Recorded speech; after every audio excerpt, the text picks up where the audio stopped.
Salut tout le monde, bienvenue à un épisode de Pied après. Je suis en compagnie d'Alexandre Martel. Salut Alex Martel. Salut Eliane Gagnon, ça va? Ça va? Ça va toi? Oui, ça va super bien. Aussi bien que v'là une heure. Oui. Oui, parce qu'on est bon là-dedans, on enregistre plus par jour. Exactement. Ouais. Nous autres, on s'est dit, on n'est pas intense pantoute, on fait 5 épisodes par jour. Fait qu'on est sûr d'avoir un podcast à la fin de la journée. Oui.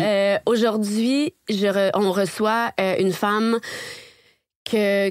que j'aime, en fait. Là, c'est à mon tour d'avoir quelqu'un que je connais. Ah. Et c'est une femme d'affaires, la cofondatrice de Thaizone. On se rappelle des restaurants Thaizone. OK, quand même. Elle est autrice, elle est conférencière, elle est maman.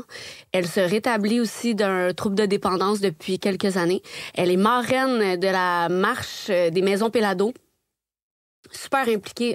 Une fille à connaître. Okay. Et ben là, Ça a-tu un lien avec... Parce que je vois que tu as un beau chandail avec une phrase que j'affectionne particulièrement. Parfaitement imparfait. Exactement, c'est son brand. Ben en fait, c'est le message qu'elle souhaite véhiculer cette femme-là. Fait que là, on va pas tarder plus. Non, je vais la présenter. Go.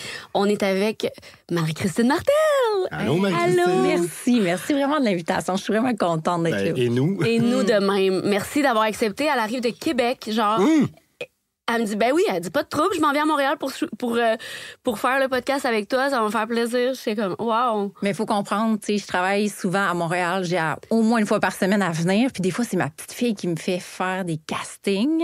Ah oui, c'est vrai. Okay. Là, des fois, je remonte lundi, by the way, parce que mademoiselle a un casting. Je pense que les deux, vous êtes à l'aise avec le concept. Oui, absolument. Puis merci de la belle présentation. On dirait que j'avais pas réalisé à quel point j'étais impliquée dans plein de choses. Ouais. T'en as fait des affaires.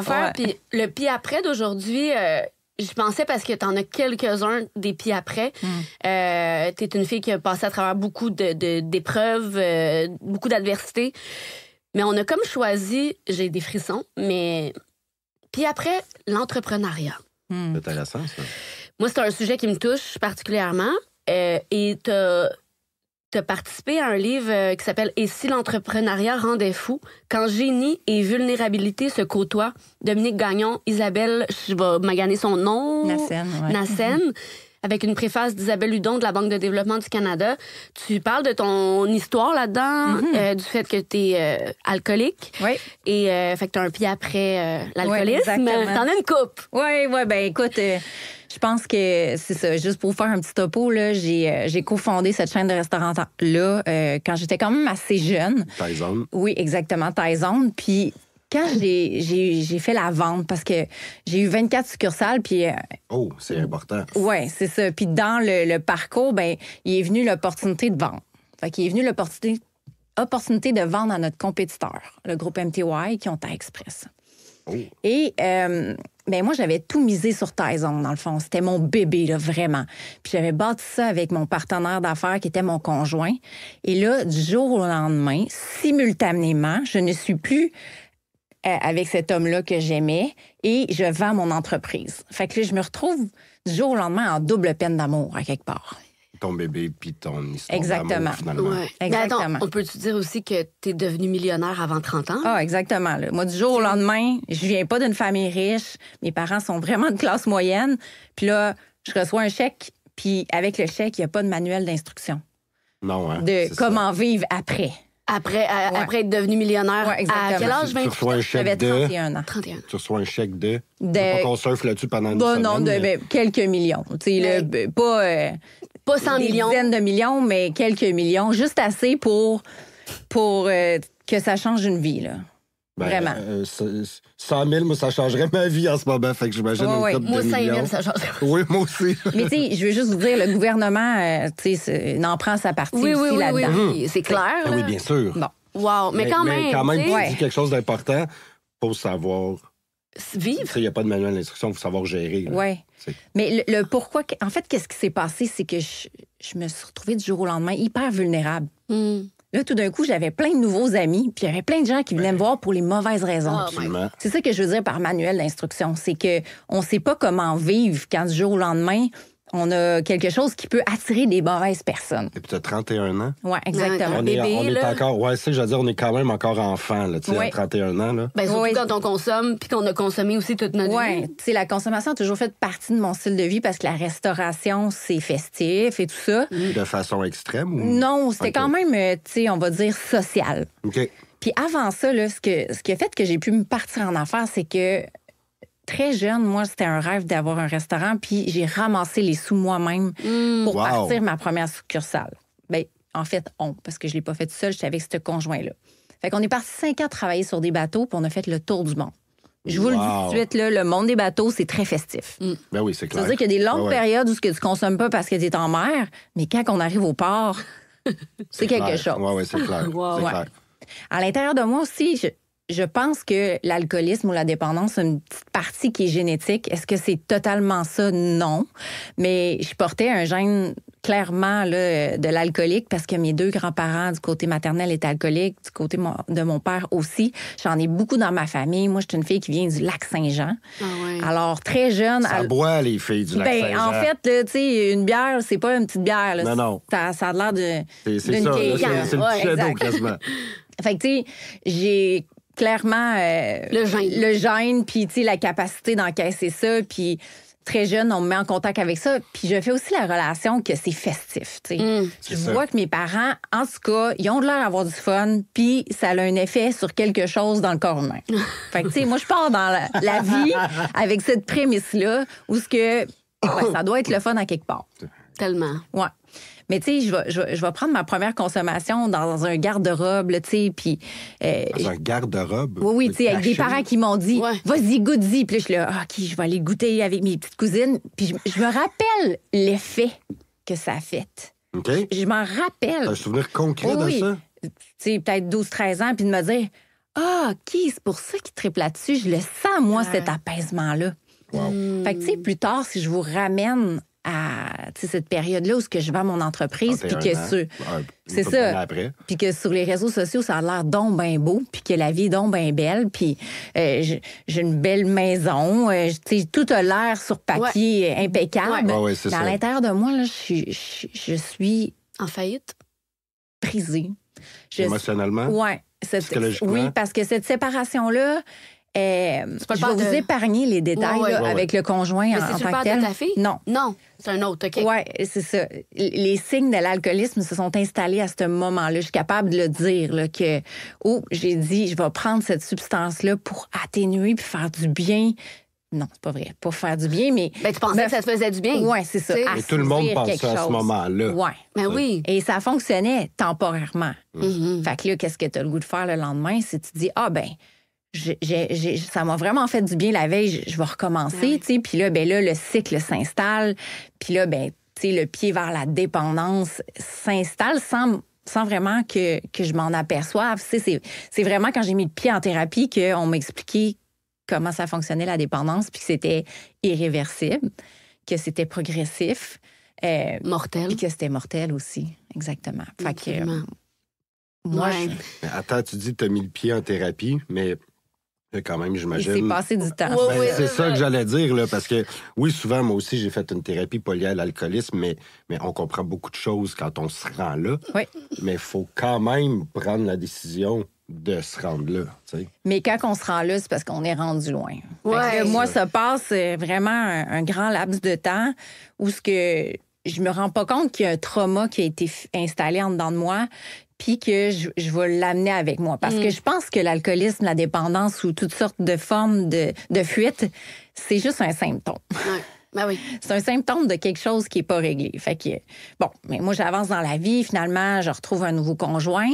Et j'aime ça vraiment expliquer dans mes conférences que la vie, c'est un miroir. La vie, c'est le miroir de comment tu te sens dedans de toi. Fait que s'il y a des choses qui sont vraiment extraordinaires en dedans de toi, à l'extérieur de toi, c'est parce que probablement que tu résonnes sur ta bonne fréquence. Mais l'inverse est aussi vrai. Absolument. Ah ben oui. Fait qu'à partir de ce moment-là, j'ai vraiment vécu dans une basse fréquence où ce que j'ai pas pris soin de ça, de cette blessure-là. Fait que je l'ai juste engourdie et tranquillement, pas vite, la maladie, elle a progressé jusqu'à ce que, après mon accouchement, puis je vous rassure, j'ai pas bu quand j'ai pas consommé quand j'étais enceinte. t'aurait pas jugé. Mais by the way. comment tu faisais d'abord? Je m'excuse, là, peut-être je saute des étapes, mais si t'es atteint comme ça, comment tu fais pour être capable de couper Je suis totalement? pas encore enceinte? atteint à ce point-là. Être en progression, là. Je suis en montée. Être en de ça. montée, ouais. Ce qui arrive, pour vous ramener à ma théorie du miroir, c'est que j'attire quelqu'un dans ma vie avec qui je vais faire un enfant qui résonne à la hauteur de comment je me sens dedans de moi. Ouais. Et tu sais, on va parler d'amour-propre C'est parce beau. que moi, je pense que la seule moyen de guérir, puis ça se guérit pas, on va dire, de rétablir un dépendant, c'est avec une sorte d'amour. Fait qu'il faut que ça commence avec un amour propre. Ben, soi-même, ben oui. Exactement. Puis quand les gens autour de toi te portent cet amour-là, ben c'est toutes les conditions favorables à un rétablissement. Absolument. Alors, Estime. Oui, exact. Fait que là, je me ramasse, bon, j'ai ma petite fille, et là, quelque chose qui me frappe par-dessus tout ce qui s'était passé avant, c'est le postpartum. Et pourquoi je trouve que la thématique est bonne, c'est que, bon, malgré que j'ai vendu mon entreprise, moi, j'ai recommencé à travailler le lendemain sur mon laptop, dans la salle d'accouchement. Même si j'ai eu une césarienne, j'ai recommencé à travailler, puis j'ai transféré mon congé de maternité au père. Ouais. Pour que OK. lui, en ce moment, on construisait une maison, puis on s'est dit, on a eu la brillante idée de dire, prends le congé de maternité, construis la maison, puis ben moi, je vais continuer à travailler sur mon laptop puis m'occuper de la petite. Genre de cocktail parfait pour faire une belle dépression, là. Absolument. Ben, c'est clair. Bon, ben c'est exactement ça qui m'est arrivé. Fait que, après que j'ai fait mon 4 mois d'allaitement, rapidement, je me suis dit, il me semble que je me rappelle de quelque chose qui fait du bien quand on se sent comme ça. OK. Fait que là, bouteille est revenue dans mon pattern de vie. Mon conjoint avec qui j'étais, ben, tu sais, il aimait bien ça, il était très festif. Fait que t'as tout ce qu'il te faut autour de toi pour repartir du mauvais sens. Et là, ça a été fulgurant. Je pense que pour être entrepreneur, il faut être un peu excessif. Ouais. Oui. Ben oui. Bon, Impulsif, ben moi, dans excessif. mon excès, ben rapidement, je me suis ramassée dans un bas fond, là. Ouais. Et- Combien de temps? 6 mois? Mia, elle avait, 18 mois. Un an et demi. OK. OK. Mais j'ai juste besoin d'une petite Oui, clarification, vas-y. puis je vais faire une parenthèse. Moi, je suis quelqu'un dans la vie, ben, j'ai pas pris vraiment de drogue parce que ça me faisait pas. Au niveau de l'alcool, j'ai jamais aimé perdre mes facultés. Donc, me voir sous pas fonctionnel, là, bon, si c'est arrivé 2-3 fois dans ma vie, c'est bon. Par contre, je suis capable d'ingérer une très grande quantité d'alcool. Encore aujourd'hui, j'ai une très grande tolérance. Maintenant, où je veux aller avec ça, c'est que toi, dans ce moment festif-là, tu te rends jusqu'où? Est-ce que c'est juste une quantité exorbitante de consommation ou c'est parce que tu caricatures, mais tu te rends couché à terre dans le salon non fonctionnel? Ben, écoute, c'est une excellente question. Puis je pense que on essaie un peu de déstigmatiser la maladie. Fait qu'il faut dire les vraies affaires. Puis Ouais, je absolument. suis très ouverte à ça en Ok. passant.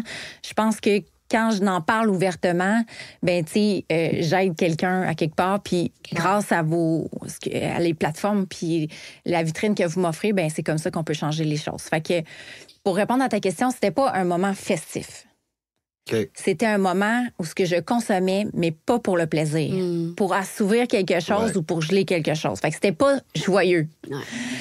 Par contre, c'était rapidement, tous les jours, rapidement, tôt le matin. Ça a été rapidement une perte de contrôle. Ça a Perte de été, contrôle. ben, genre des blackouts. Oh, Genre, OK, juste hier, là. Avec ton bébé, là. t'appelles-tu? Oui, T'as un oui, bébé. mais tu sais, là, à ce moment-là, je me sépare, puis il y a une semaine sur deux que Ah, je mets pas mon... Sépare du père de Oui, ta c'est fille. ça. Parce en que plus. je pense que c'est la cause De de ton mon mal-être. mal-d'être. Ben oui. Fait qu'on en arrive à une séparation, puis... mais il est trop tard, la maladie est déjà avancée. Fait que moi, une semaine sur deux, je mets personne en danger. free for all, là. Exactement. Fait que, tu sais, et c'est un cercle vicieux parce que quand tu te sens comme ça, ton pire ennemi, c'est la honte, et la honte va te refaire consommer, and so on. Fait que c'est comme ça que ça s'est développé en moi. Et probablement que comme je disais, j'avais des dispositions à l'obsession. Fait que moi, j'en deviens obsédée. Tu sais, j'ai besoin de la substance, tu sais, vraiment. Alors, ce qui m'amène en 2017 à aller chercher de l'aide. Mia, elle a à peu près 2 ans. Puis je me rends en thérapie fermée. Non, voilà. C'est ce que je veux t'amener. Par la pression de la famille, des amis qui me disent « Tu penses pas que tu as un problème? » Toi, tu pensais-tu que tu avais un problème? Bien, clairement, on le sait tous. C'est juste que... T'étais pas dans le déni? On est dans le déni, puis une des choses qui fait qu'on protège notre maladie, c'est qu'on va mentir. On va se mentir à nous-mêmes. Ben non, je suis pas si pire que ça. Ben non, je vais être capable. Puis là, ben on va même essayer de négocier avec nous-mêmes, changer de substance. C'est tellement vrai. OK, du vin, c'est trop fort. C'est ça. On va essayer des nouvelles stratégies. On va toutes les essayer. On est vraiment très ingénieux. Ouais. Et là, je me ramasse en thérapie 21 jours. Puis, tu sais, c'est un beau moment. Mais je pense que je me suis pas rendue là par moi-même, vraiment. Okay. Ce qui m'amène à un bout d'abstinence qui va être on and off après et qui va me rattraper rapidement quand la pandémie va arriver. Ah, ouais. Et là, la pandémie va mettre en place tous les paramètres pour que ma maladie explose. Ouais. Ce qui veut dire mon entreprise qui ferme. Ah, qui ferme carrément? Ben, parce que je fais de l'immobilier commercial et tous les commerces sont fermés. Ben oui. Alors, toutes les transactions en cours, acheteurs et vendeurs, se retirent parce qu'il y a une incertitude économique. Je dois mettre mes employés sur à pied. Ben, à pied, là, ou la subvention qu'il y avait. La entreprise, pas la PCU, l'autre. Non, la mesure d'urgence. Oui, c'est ça. Fait que on est en stratégie d'urgence. Et puis là, ben, on nous dit 2 choses. Rester à la maison. Oui, confinement. Et porter des masques. Mais quelle stratégie parfaite pour un alcoolique qui, l'a déjà dit à tout le monde qu'elle avait un problème, fait que qui veut pas se faire reconnaître. Absolument. Ce qui te permet d'aller à la SAQ incognito avec un masque et de consommer dans un endroit entre 4 murs où ce que personne peut juger. Et là, ça a été une descente aux enfers fulgurante. Et moi, à ce moment-là, je suis avec un nouveau conjoint. Ça fait peut-être 1 an et demi, 2 ans qu'on est ensemble. Il le sait que je suis alcoolique. Je lui dis dans nos premiers jours qu'on est ensemble. On le salue, Marc. Allô, Marc. Et je lui dis, moi, je m'excuse si tu veux être en couple avec moi parce que finalement, on s'avoue notre amour parce qu'au départ, on était des partenaires d'affaires. Ben, je lui dis, je suis une alcoolique, tu peux pas consommer. Et lui, il dit, pas de problème. Moi, j'ai pas de problème avec ça. T'sais, comment frustrer quelqu'un qui a un problème, c'est de dire, moi, j'ai pas de misère à arrêter ça. C'est clair. Bref, on en rit aujourd'hui, là, mais pour moi, ça a été un moteur pour m'enfoncer un petit peu plus loin là, en me disant OK, je vais être capable de me contrôler si lui est capable. Et tout ça, je me suis raconté bien d'histoires. Et de là que finalement, la pandémie arrive et je suis en perte de contrôle. Et là, je veux pas le dire à Marc que je suis en rechute. En rechute, oui. Fait que là, je cache ma consommation et là, je deviens une ingénieuse alcoolique en train de cacher mes consommations comme si je me doute pas qu'il s'en rend compte, tu sais. Tu cachais des bouteilles chez vous, quoi? Clairement. Dans le bol de toilette? Ben, pas celle-là, je l'ai déjà entendue, je l'ai jamais essayé, mais tu sais, juste des transferts de contenants, des trucs comme ça, des stratégies complètement stupides, parce que c'est clair que ça paraissait dans mon non-verbal, mais bon. Puis dans ton haleine? Exact.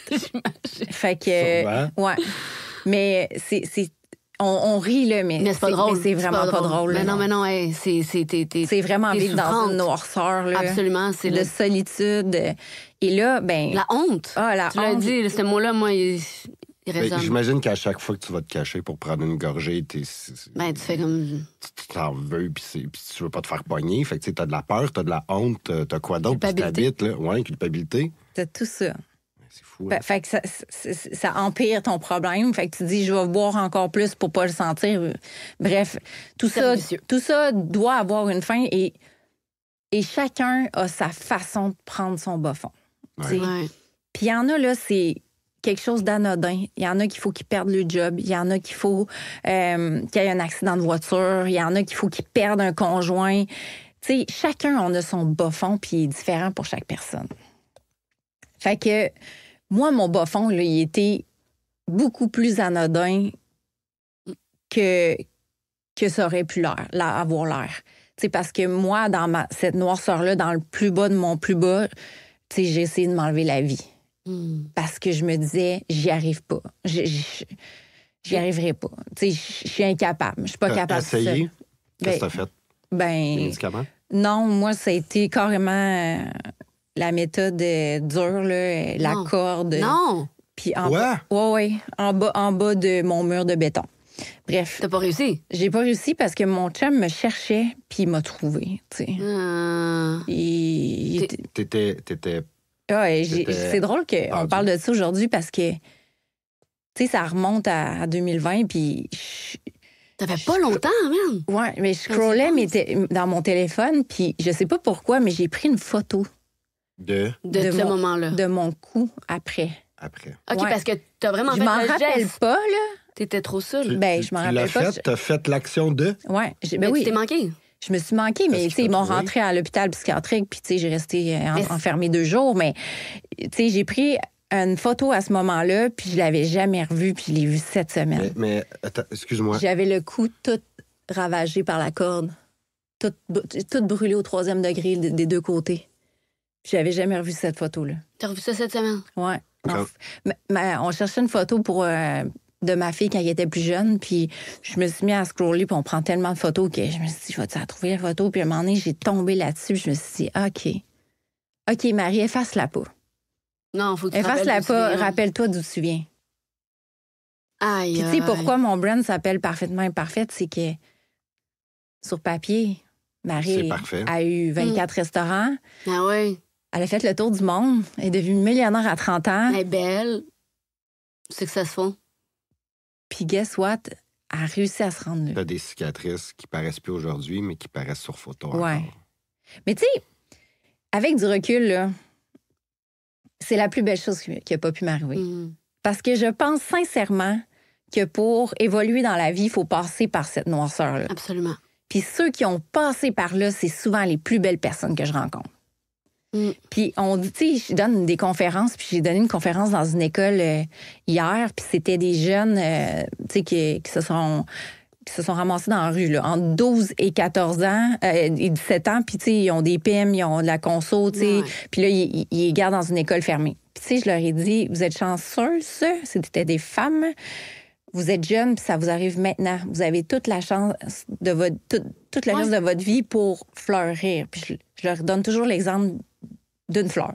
Tu sais, la graine, là, quand elle est dans terre, là, ben, il fait noir, c'est humide, fait froid.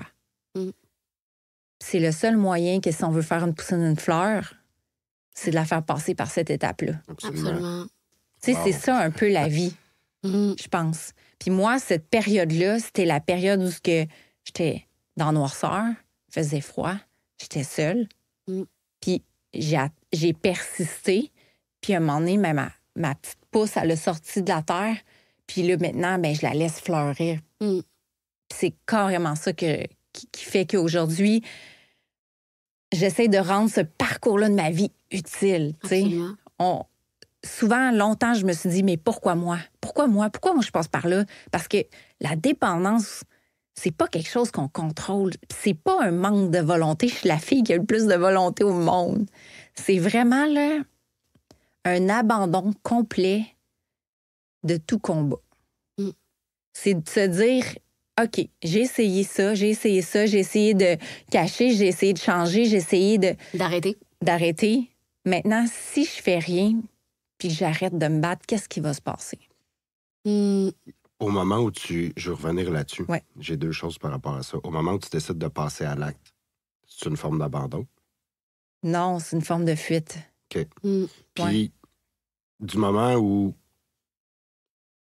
tu dis que, bon, tu t'es manqué ou peu importe, t'es pas obligé de nous donner des détails, mais du moment où, je sais pas comment le dire, là, mais du moment que t'es décroché, qu'est-ce qui t'habite? Parce que, tu sais, clairement, t'avais une intention de quelque chose. Puis après, là, tu te retrouves, je sais pas, moi, à terre, je veux pas savoir qui te décroche ou peu importe, mais tu dis que c'est ton conjoint qui t'a finalement arrêté, mais qu'est-ce qui t'habite? Bien, de là que je veux vous amener à qu'est-ce qui m'a fait arrêter. Parce que c'est pas ça qui m'a fait arrêter. Ça m'a fait continuer. Mais OK. Parce que là, t'as encore plus honte. Mais Là, tu dis, je suis une lâche, je suis une mère qui abandonne son enfant, qui abandonne son chum. Tu dis, il faut que je gèle ça. Et là, tout ça va encore plus loin. Et moi, ma petite cocotte, là, à ce moment-là, là, est encore un peu bébé. Puis, je lui ai épargné pas mal toute cette période-là de ma vie où elle s'en est jamais rendue compte. Mais il y a un moment où un enfant devient lucide vers l'âge de 6 ans, où ce que tu dis, oh, là, elle se rend compte de quelque chose. Puis moi, à ce moment-là, on a eu la pandémie, puis c'était la première fois qu'on pouvait passer l'Halloween avec nos enfants dans la rue. Mm-hmm. C'était la première fois que j'avais la garde, parce que des fois, la garde, ça tombe à l'autre famille. Tu peux pas contrôler si tu l'as à l'Halloween ou pas. Puis là, ce moment-là, j'ai pas réussi à passer l'Halloween parce que j'avais un mal de tête, un hangover. Parce que j'avais réussi à consommer en cachette ce soir-là. Puis là, ma fille est allée passer l'Halloween avec les amis, la famille, et faisait mon cover. Elle disait aux amis, probablement qu'elle ne savait pas trop, mais elle disait aux amis que maman avait mal à la tête. Et pour moi, mon bas fond, ça a été ça. Ça a été, c'est assez. C'est assez, là.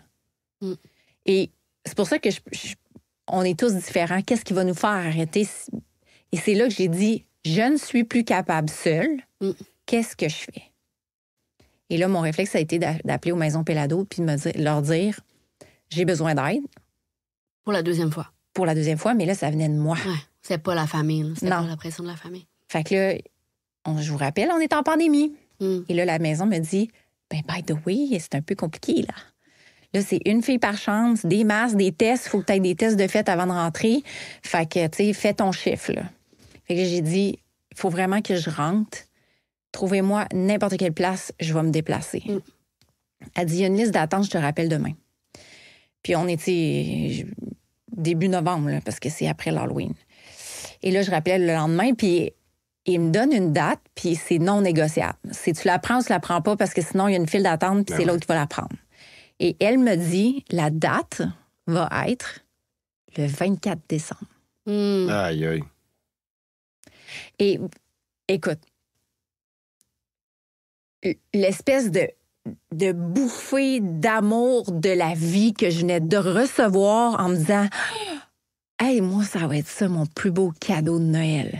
Puis je vous rappelle, là, moi, ma gang en arrière, parents, famille, amis, ils se disent tous, on est malade. 24 décembre.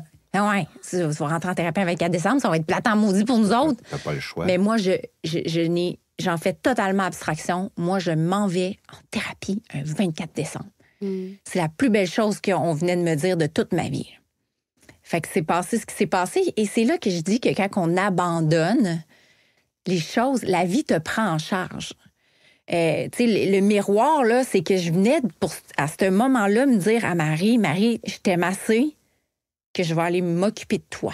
Je te donne de l'amour, là, on va t'amener en thérapie. Toi et moi, là, on va aller en thérapie. Tout mon décor s'est mis à changer ce moment-là. À partir de ce moment-là, là, tout a changé. C'est les gens que j'ai attirés, les choses qui s'est passées. Tu sais, les fameuses promesses qui parlent d'infraternité. Ouais. À partir de ce moment-là, même si j'ai pas été capable d'arrêter sur le coup de téléphone, qu'il a fallu que je me rende jusqu'en thérapie, parce que pour moi, la thérapie, c'était un besoin, un arrêt d'agir. Ouais. Tu sais, j'étais pas capable de le faire par moi-même. T'avais besoin de cet encadrement. J'avais besoin d'être enfermée 21 jours. Ouais. Puis ça s'est super bien passé, puis c'était magique. Et quand je suis rentrée là, il y a eu une 5e vague qui a passé, puis finalement, tout le monde était enfermé. Ouais. Ça veut dire qu'il n'y en a pas eu de party de Noël pour personne. Non, c'est ça. Puis nous, dans la maison, ils nous avaient fait un party de Noël. Wow. Ils nous avaient fait un party du jour de l'an, parce que j'ai passé le jour de l'an là aussi. Ben oui. Et à chaque année... 2022. Un. T'étais en 2020, ouais, OK. Ouais. 2021. Ouais. Fait que pour moi, à chaque Noël, c'est pas Noël, c'est mon jeton. Ouais. Ah, c'est ça. C'est ma deuxième vie, ma renaissance que je célèbre. Puis là, c'est ça. Avec tout ça, finalement, j'ai sorti de thérapie et puis il y a eu une nouvelle direction aux Maisons Pellado, puis ils m'ont demandé d'être la marraine de la marche. Il y a une levée de fonds, la marche des Maisons Pellado. C'est ça, exactement. La marche ramasse des fonds pour aider des gens à payer des thérapies. Et c'est pas tant pour parler de la marche, c'est plutôt pour parler de qu'est-ce que ça a attiré, le fait que je me suis donné cet amour-là, c'est qu'ils m'ont... Reconnu? Ils m'ont reconnu, exactement. C'est vraiment ça. Ils m'ont reconnu dans cette espèce d'amour-propre que je me donnais en disant, OK, ben je pense que tu peux être la marraine, c'est ça qu'on veut que tu représentes. Ouais. Et là, c'est enchaîné une série d'événements, de livres, d'opportunités. Puis, au départ, là, ça faisait peur de le dire publiquement parce que, ça avait quand même toujours été gardé un peu caché. Dans mon premier livre, j'en ai parlé, mais toujours en surface. T'avais honte? Moi, j'ai eu honte au début. Là, je ne disais pas à personne, j'avais fait une thérapie. Mais pas rendu là. Non, rendu là, je me suis rendu compte que l'humilité, c'était un super pouvoir. Ben, c'est clair. Ben oui. Et quand t'es humble, puis que t'es honnête, puis que tu dis les vraies affaires, premièrement, tu te décharges complètement de cette honte-là. Ouais, c'est vrai. Puis après ça, qui peut te juger? Qui peut dire « Hey, je pense que c'est une alcoolique ». Ceux qui ne sont jamais regardés dans le miroir. Personne peut le dire. Tu l'as dit toi-même avant tout le monde. Oui, c'est ça. Tu comprends? C'est ça que j'ai fait moi aussi. Et c'est drôle parce que, j'étais tombée sur une entrevue que tu avais faite avec Denis Lévesque par rapport à ce que... À mon parcours. À ton parcours. Puis, à un moment donné, il te posait la question par rapport à Marie-Pierre Morin qui l'avait dit publiquement. Oui. Il m'avait c'était interviewé. risqué et tout ça. Puis, tu avais dit absolument pas. Tu sais, c'est même une protection. Tu avais utilisé ce mot-là. Mais c'est vrai d'un sens, hein? Ben oui, on est protégé. Un moment donné, quand tu t'es déclaré alcoolique, ben après ça, tu t'amuses pas à jouer. Vous le savez, venez pas m'attaquer là-dessus. Non, ce que je veux dire, c'est que tu t'amuses pas à essayer de prendre un verre en cachette un soir de semaine. Non, ça devient même pas à l'idée, là, parce que là, tu deviens un modèle puis un exemple. Puis, pour moi, Eliane, là, c'est toi qui as été mon premier exemple. Puis dans cette période-là où entre les deux thérapies, là, ma mère, elle m'avait envoyé un lien sur ta page Facebook de Sober Lab. Puis là, je m'étais mis à te suivre. Puis écoute, je te suivais là, religieusement. Vous ne connaissiez pas personnellement. Non, j'avais dit bravo, tu fais vraiment du bien à beaucoup de monde. Puis je pense que la sobriété est rendue un peu plus cool. À la mode. Mais s'il y a bien quelqu'un qui était la pionnière de tout ça, c'est toi. Toi, tu étais la première à prendre la parole. Tu étais la première à dire on en fait un sujet. Et avec humilité, d'ailleurs. Oui, j'essaye, mais... Oui, clairement. Oui.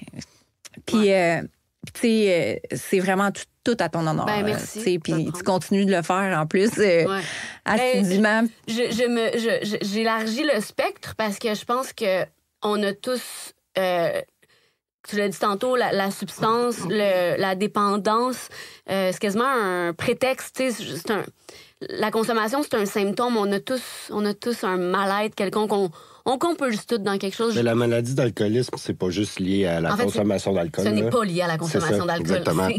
C'est une affaire de comportement puis de pensée. Puis je pense qu'on a besoin d'éduquer un peu là-dessus. Puis fait que les gens peuvent se reconnaître dans des témoignages comme le tien, comme le mien, comme le tien.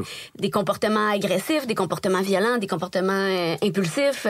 C'est toutes nos pensées qui sont un peu défaillantes, finalement. Mais bref.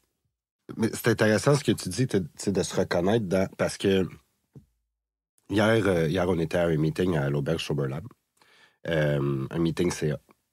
Puis j'avais envie d'y aller parce que, j'aime les partages. Puis finalement, on m'a demandé de partager. Ah oui? Oui. Même s'il n'est pas membre, tu sais. C'est ça, je suis pas membre. Puis on m'a comme invité à faire le 20 minutes de partage, tu sais. Puis sur le coup, je me suis vraiment senti mal parce que... Tu t'es senti imposteur? J'ai jamais consommé de cocaïne. J'ai pas de dépendance à la Est-ce cocaïne que t'es membre ni à l'alcool. Zéro. Aucune fraternité? Zéro. OK. Fait que tu connais pas les 12 étapes et tout ça. Non. Puis je me disais... Mais il en a parlé. Mais j'en ai parlé.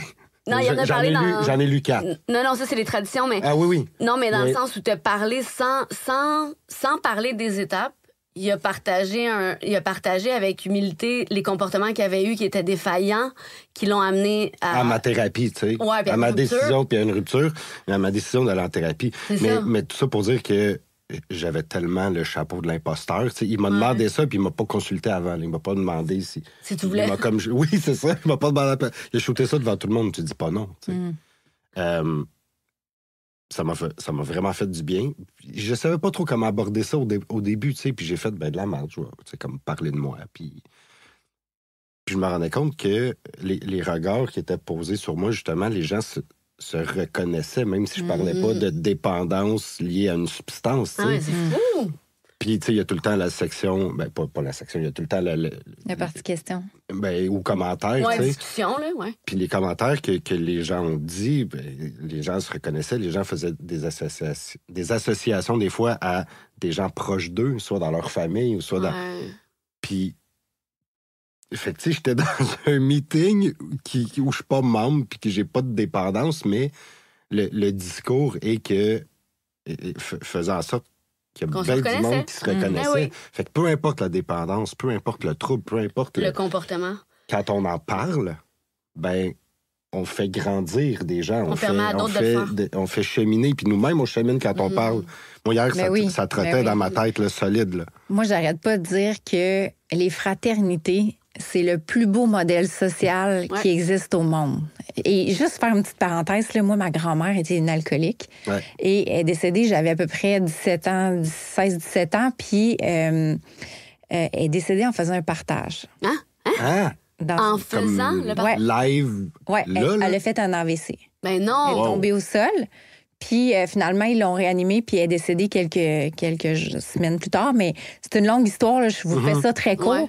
Fait que moi, j'ai grandi avec la prière de la sérénité, ma grand-mère qui va dans un meeting, sans trop savoir qu'un jour, moi aussi, j'allais avoir affaire à ça, tu sais. Ouais, oui.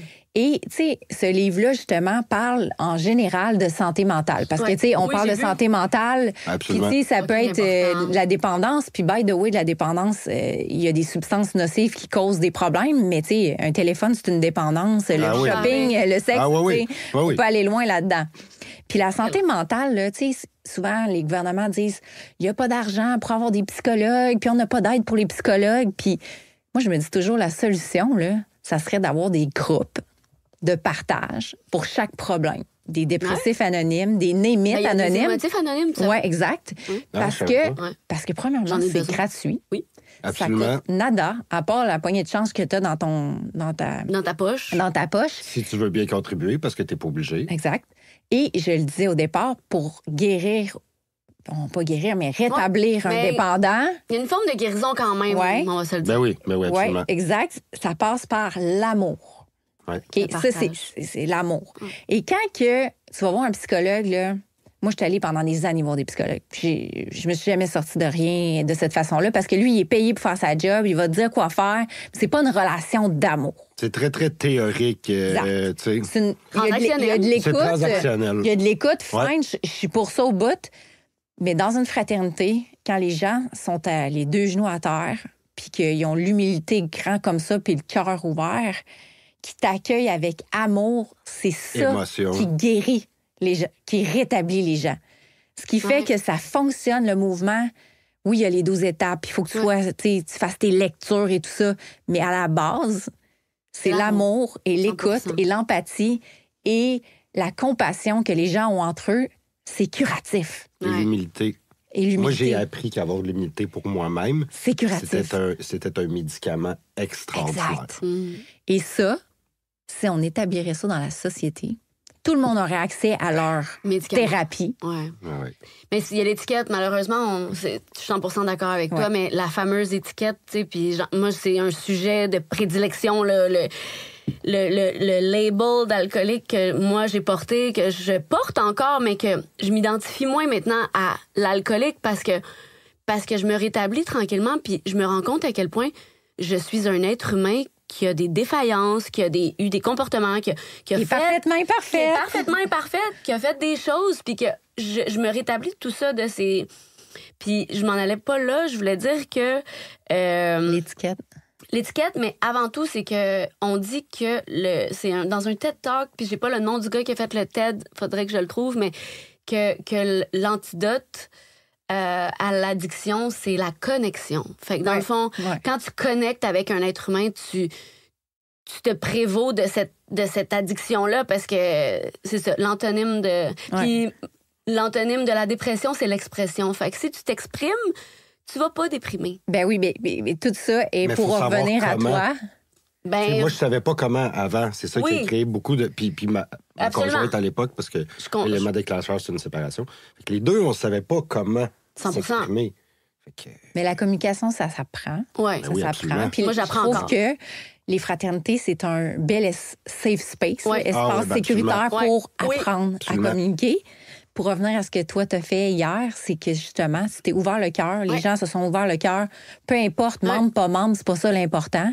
C'est un humain. Puis pour revenir à Eliane, moi, ce que je trouve génial, c'est qu'avec tes soirées Sober Lab, tu déstigmatises le AA typique qui croit en Dieu. Le anonyme.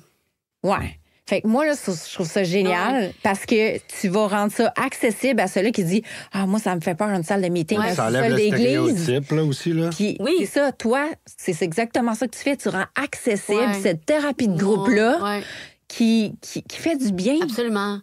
Ben, au début, ma prémisse, moi, quand j'avais fondé Sober Lab, là, j'ai eu le flash, j'étais comme... Je ressentais beaucoup la honte, puis le jugement, le stigma, puis le fait qu'on... Le côté anonyme, autant je comprends l'anonymat, là, je le comprends très, très, très, très bien, puis c'est super important. Mais j'étais comme, Chris, on peut-tu ne plus avoir honte, partager nos histoires, inspirer d'autres, peut-être faire en sorte que quelqu'un qui va aller s'enlever la vie va entendre... Ben, ce que tu fais, toi aussi, là, t'es advocate, qu'on dit, tu sais, t'es une activiste, comment on dit? Advocate, genre. OK. En français, je sais pas comment c'est un activiste en santé mentale, en dépendance, c'est que tu t'actives pour faire en sorte que le stigma diminue puis que les gens ont moins honte d'en parler. Puis moi, ben au départ, c'était vraiment lié au stigma, à la honte. Puis le côté anonyme, j'étais comme... Moi, j'étais pas anonyme au bar à me péter à la face, à faire des lignes dans les ruelles puis à frencher. J'étais pas anonyme, pas en tout. Je t'en cachais pas. Je peux-tu, comme, me rétablir out loud puis être fière en restant dans l'humilité, of course, là, puis oui, absolument. Fait que c'était ça, quand j'ai sorti Carnet de fuite puis Sober Lab, c'était un peu ça l'idée. La première idée de départ, c'était ça, puis ça s'est transformé. Mais bravo pour ça. Excuse-moi, je ne veux pas te couper. Bravo pour ça, parce que vu que les gens se sont attachés à la petite fille de Ramdam, puis là, que tu le dis publiquement, ben peut-être qu'eux autres vont prendre le petit courage de peut-être pas le dire sur Facebook, mais de le dire à leur mère, à leur père, à leurs amis. Hey, c'est quoi? Moi, j'étais un alcoolique, j'ai eu un problème. Puis tu es d'accord avec moi, puis je vais te laisser la parole après, excuse-moi. C'est que ça donne une liberté, là. Un coup qu'on a fait ça, là. Et puis on a envie. OK, l'anonymat, je respecte ça pour que c'est quelqu'un qui commence. C'est correct. Mais si tu es capable d'atteindre le sommet de dire je m'en fous de ce que les gens pensent de moi, oh my God. T'es libéré. That's another life, là. C'est une autre, exactement. C'est une autre vie parce que il n'y a plus d'importance. Moi, j'ai tellement accordé plutôt aussi, je pense, accordé d'importance à ce que les gens pensent, à ce qu'ils vont dire. Puis même encore aujourd'hui, dans tout mon chemin de lumière, là, ça me revient encore. Là, comme, qu'est-ce qu'ils vont penser avec mon nini? Je suis comme, hey, je connais ma vérité, je sais pourquoi je le fais, je le sais. Mais ça, c'est partout. Hein. Tu sais, je disais tantôt, moi, j'en parlais pas que j'ai fait une thérapie, sauf à mon noyau proche, tu sais, mais je m'en servais pas dans la vie. Tu sais. Puis parce que je pensais que les gens n'allaient pas comprendre pourquoi j'ai fait ça, puis qu'ils allaient juger pourquoi j'ai fait ça. J'avais honte de dire que, je suis rentré dans un centre de crise pendant 15 jours, fermé, pandémie aussi, 5 jours tout seul dans ma chambre.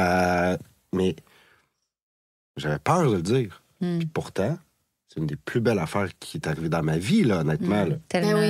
Puis pourquoi j'avais peur de parler de ça, de dire ça? Centre pour une pause, on peut le nommer parce que c'est le centre à Saint-Jérôme pour une pause. On collabore avec Sober Lab, ils nous envoient des gens là, pour une pause, puis c'est vraiment un beau centre. Là. Puis je sais pas pourquoi j'avais honte de ça, j'avais peur. Mais c'est humain, c'est humain. C'est humain, mais c'est totalement niaiseux. Non, je voyais ça comme une défaite. Je m'étais effondré devant la vie. Oui, parce j'étais impuissant. Oui, puis on a tellement un désir de performance et de perfection. Avec surtout toutes nos patentes de là que je trouve ça important d'être parfaitement imparfait. Non, ton slogan est bon. Et maintenant, je le dis. Les réseaux sociaux, by the way, nous aident pas du tout. Là. Non. Ils travaillent à contre-courant de ce qu'on fait en ce moment. Tu sais, là, les fameux posts là, de famille, là, super cool sur le bord de la plage, là, avec le filtre parfait, puis l'amour parfait, puis le gros resort à 4 millions sur le bord de la plage, là. Mais ce qu'on sait pas dans ce post-là, c'est que 10 minutes avant ou 10 minutes après, ils voulaient s'arracher la tête parce qu'ils ont une situation critique qu'ils n'ont pas été capables de gérer. Absolument. Puis, il y a des gens qui vivent du beau bonheur sur les réseaux sociaux, mais il faut faire la part des choses. Puis moi, j'ai coupé les réseaux sociaux. Peut-être vous l'avez vu, j'avais fait une cure de 1 mois. Là. Oui, je mets mon sel dans ma boîte à 6 heures le soir. Je l'ai fait pendant le défi 28 jours. Puis j'ai recommencé. En mars, j'ai recommencé. Puis ma vie a... pas recrashé, je veux pas dire ça, mais j'ai vu les impacts négatifs sur ma vie personnelle. Énormément. Puis là, je vais recommencer, mais tu vois, là, ça fait depuis 1er mars, ça fait 2 mois que j'ai repris mon utilisation dans la chambre à coucher, genre, répondre à des heures. Puis ça doesn't work for me, ça marche pas. Je peux pas. Je peux pas. Je suis fragile à ça. Puis quand je me concentre sur la vie des autres, je me concentre pas sur la mienne. Exactement. T'sais. Puis moi, j'ai beaucoup à accomplir. Mais tu sais, j'ai rien contre là, que les gens postent là, les plus belles affaires dans leur vie. Ils ont le droit. Que ça soit tout stagé sur Instagram. Ouais. Mais poste donc aussi ce qui va pas. En humilité. Ils sont peut-être pas rendus là. Ils sont peut-être pas rendus là, mais moi, je trouve ça beau, quelqu'un qui est capable de faire les deux, qui est capable de nous montrer dans sa vie publique, là, sur les réseaux, que c'est pas juste tout le temps des feux d'artifice. Ouais, moi, je le dis que c'est pas tout le temps des feux d'artifice. Mais oui, puis c'est correct. Mais je pense qu'on évolue. Oui. La société évolue. Ces choses-là arrivent en plus rapidement. Là. Tu sais, moi, je me rappelle, en 2007, c'est la première fois que j'ai pris un téléphone dans ma main. C'était mon premier Tyson, l'ouverture de mon premier Tyson, j'avais 24 ans, tu sais, je veux dire. Puis là, tout l'ampleur que ça l'a pris. Et là, nos enfants qui naissent avec ça dans leurs mains. Terrible. Mais, tu sais, à travers tout ça, il y a une société, je pense, qui s'éveille. Oui, absolument. Il y a un shift planétaire. C'est pas tout négatif, on s'entend, là. Et qu'est-ce que ça va donner dans 15 ans, 50, 60 ans? On sera peut-être plus là pour le savoir. Mais ce qui est important, c'est de faire le meilleur qu'on peut avec ce qu'on a en ce moment. Puis de laisser un leg à nos enfants. Ben oui, absolument. Fait que... Ben oui. Puis, tu sais, les réseaux sociaux, là, c'est la cause numéro 1 d'anxiété chez les jeunes. Puis, c'est clair qu'il faut l'adresser. Il faut en parler puis tout, mais c'est difficile de changer les choses. Il y a Jonathan Haidt, là, vous irez voir ça. Ce monsieur-là, il se bat pratiquement pour faire changer les choses au niveau planétaire avec les réseaux sociaux. Puis, tu sais, le taux de suicide qui a augmenté chez les jeunes filles. 14 ans, ça s'enlève la vie. Moi, ça me fait capoter. Puis sa mission à ce monsieur-là, ses livres sont incroyables. Puis il y a une réalité, les cellulaires à l'école. What the fuck? Comment ça se fait qu'on permet ça? Comment ça se fait? Bien, c'est permis, mais tu sais, je prends l'exemple de ma fille. Là, cette année, elle est en 6e année, là, elle a 11 ans. Ils n'ont pas le choix, ils n'ont pas eu le choix cette année de travailler avec un iPad à l'école. Tout ça passe là. Je suis pas d'accord pour 1000 raisons. J'ai des petits bémols aussi, mais il reste que leur iPad est un peu comme leur téléphone. Ils ont toute leur application de messagerie, puis ils se parlent là-dessus, puis... Mais c'est très bien géré. Non, mais tant mieux. Puis son cellulaire, elle en a un cellulaire aussi. Elle n'a pas le droit dans la classe. C'est dans sa case, son cellulaire. Ah, tant mieux, mais ça a changé parce qu'il n'y a pas si longtemps, il avait le droit. Mais je sais pas, mais tu sais, là, c'est isolé à l'école de ma fille. Je sais pas si dans les autres écoles, c'est ça. Mais nous, on fait notre job de parents aussi. Ben, c'est ça. À travers ça. Faut vous se parler entre les écoles. Puis... Moi, je suis pas rendue là pantoute, là. Mon fils, il rentre à la garderie. Éloi, elle rentre à la garderie là. Ah oui, hein? Ouais, ils ont... minou. Toi, à quel âge t'es? Elle va avoir 9 en mai. 9? Ouais. OK. Fait que c'est 3e année, ça? Ouais, elle s'en va en 4e année. Ouais. Wow. Ouais. Mais, tu sais, on peut pas se battre contre l'évolution. Ah ben et là, il y a des choses qu'on n'a pas parlé, mais l'intelligence artificielle, ça devient encore de plus en plus présente. Ouais.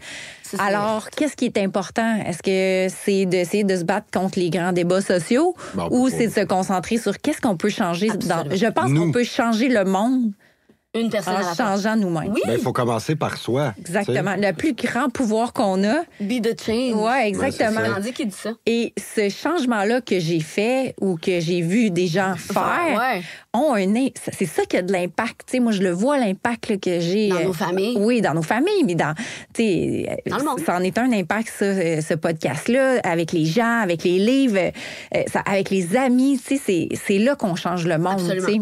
Moi, Et malheureusement, les gens, ce qu'ils font, c'est qu'ils se cachent derrière leur téléphone, puis là, ils accusent, puis ils critiquent, puis they don't do the work.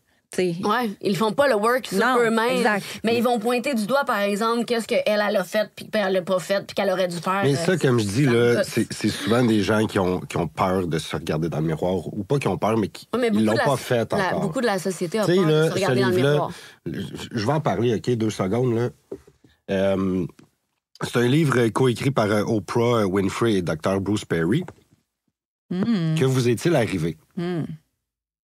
Ce livre-là, là, on parle de traumatisme, on parle de dysrégulation émotionnelle, on parle de plein d'affaires.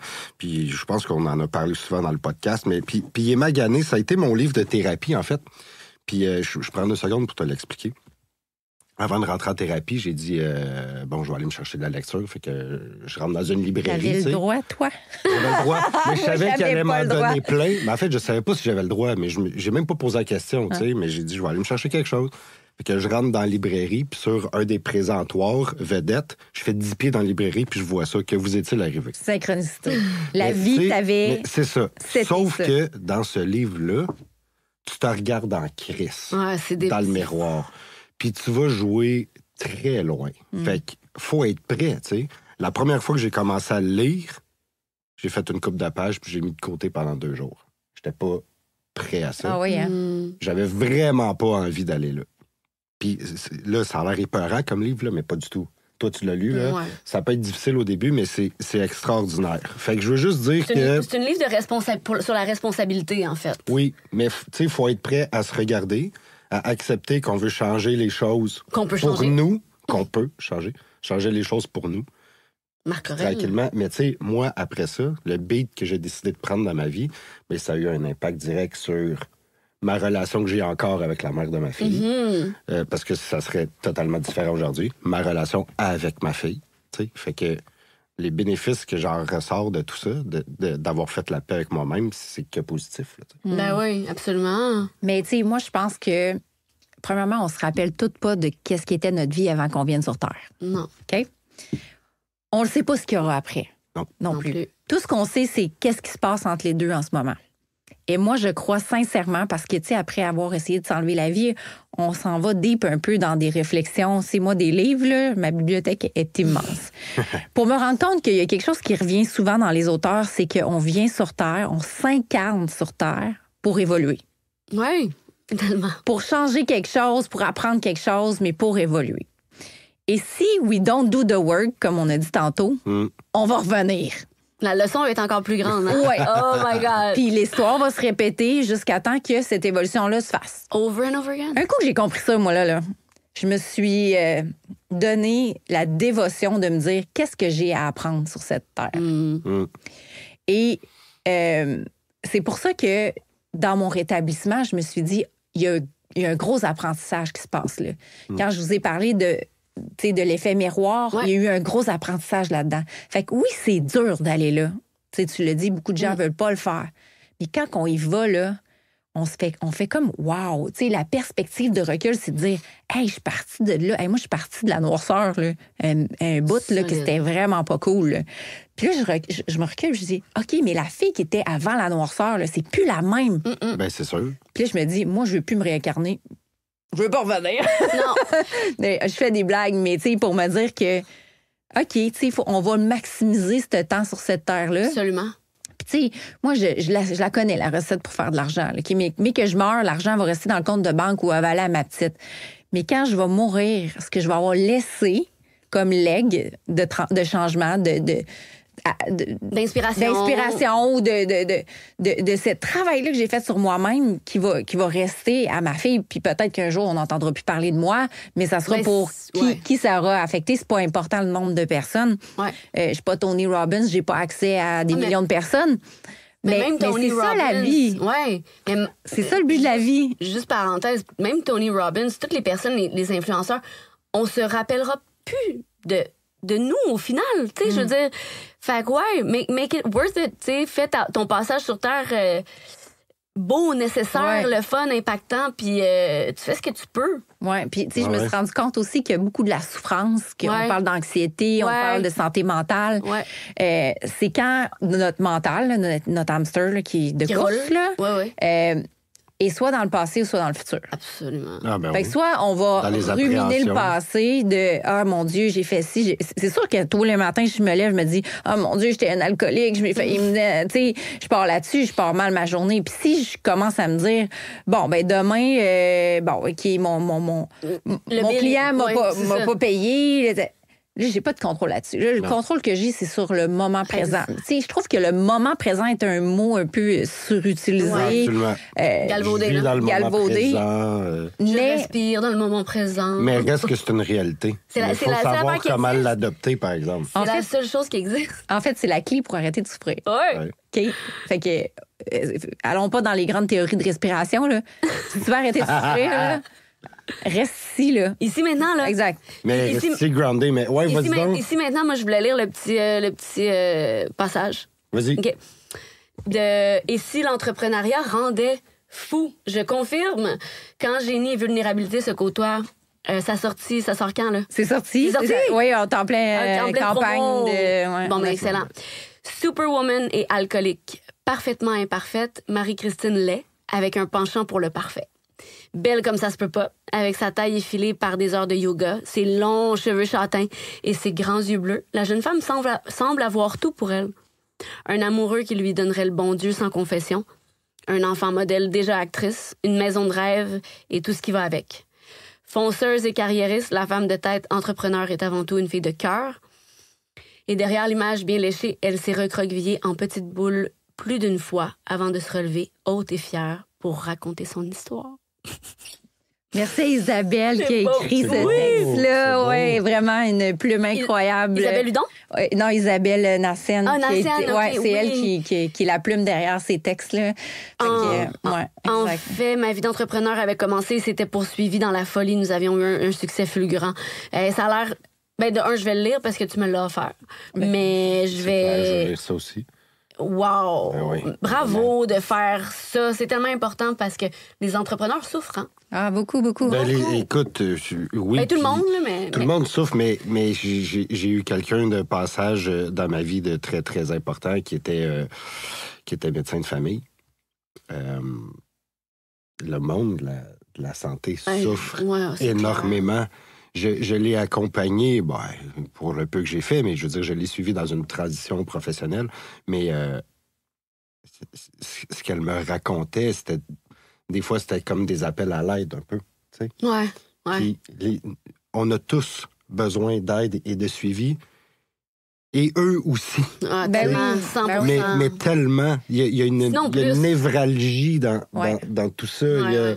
Il y a une... Ben oui. Ah, écoute. Ben, écoute, ma soeur est policière, on pourrait en parler de plein de domaines. Ouais, ouais. Nous, on s'est concentrés sur l'entrepreneuriat parce que un point qu'on a tous en commun, c'est qu'on est beaucoup tous neuroatypiques, Ouais. un Ouais, peu TDAH, dyslexique. Douance, exact. Ouais. On n'a pas cadré dans le système Non. scolaire Exact. traditionnel.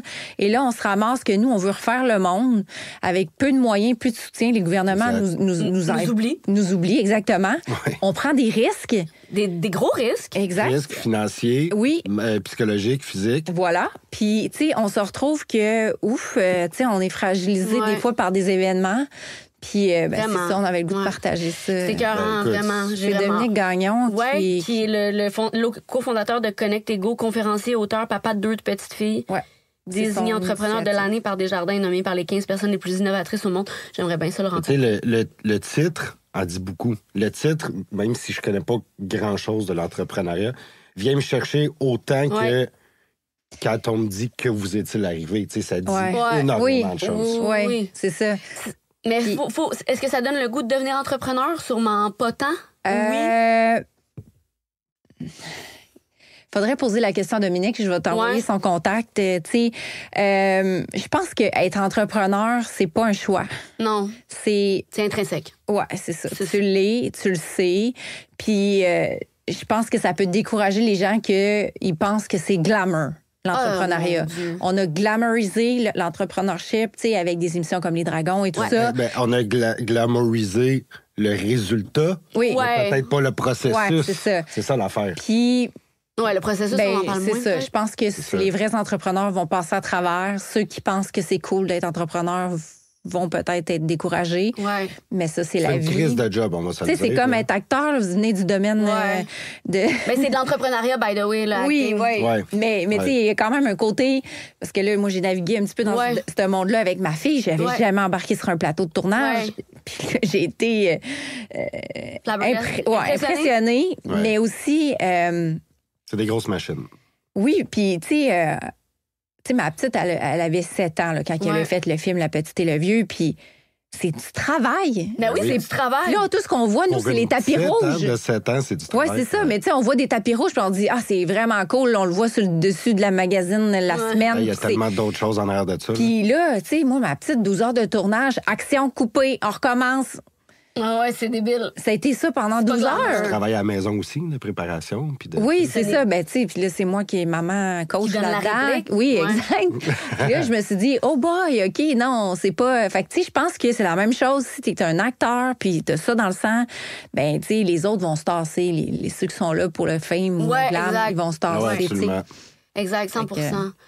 Wow. C'est magnifique. C'est hein? une belle. Merci tellement d'être Hey, merci de d'être venu nous l'invitation. voir. Wow, Puis c'est... je te souhaite tout le succès du monde avec, avec tes livres, avec tes conférences, avec ton entreprise. Puis j'espère qu'on va pouvoir collaborer dans plein de belles choses d'entrepreneurs. Oui, puis tu as parlé de plein de belles affaires, mais si on avait une chose, là, Ah oui, ils sont bien après. le pied après aujourd'hui, on te souhaite quoi, concrètement? Ouais. Puis après, Puis après, là, on te souhaite quoi?